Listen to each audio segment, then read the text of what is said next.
గుంటూరు జిల్లాలో ఈ నెల 14న తెనాలిలో జనసేన అధినేత పవన్ కళ్యాణ్ పర్యటించనున్నారు. ఆ party PAC chairman Nadendla Manohar ఈ విషయాన్ని మీడియా ముందు వెల్లడించారు.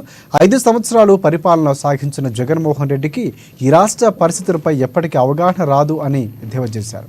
వాలంటీర్ వ్యవస్థను ఎన్నికల డ్యూటీలో పెట్టవద్దని ఎన్నికల కమిషన్ చెప్పిందన్నారు. కాంట్రాక్టు బేస్తో పనిచేసే వాళ్లను ఎలక్షన్ కమిషన్ ఎన్నికల్లో వాడరాదని గుర్తు చేశారు. రాబోయే కాలంలో మే 1వ తేదీన 100% ఎన్నికల కమిషన్ నియమావళి ప్రకారం పెన్షన్ల పంపిణీ జరిగి తీరుతుందని నాదెండ్ల మనోహర్ వెల్లడించారు. పెన్షన్ల విషయంలో కావాలని రాద్ధాంతం చేస్తూ ఎన్నికల కోడ్ వచ్చిన తర్వాత ఎప్పుడైతే వాలంటరీ వ్యవస్థని ఎన్నికల డ్యూటీలో పెట్టకూడదని ఎలక్షన్ కమిషన్ ఇచ్చిన నిబంధన ఉంది, అది వస్తుందని కూడా వీళ్ళకి ఎప్పుడో తెలుసు. ఎందుకంటే అధికార యంత్రాంగం ఆ విధంగా అప్రమత్తం అయింది ముందే.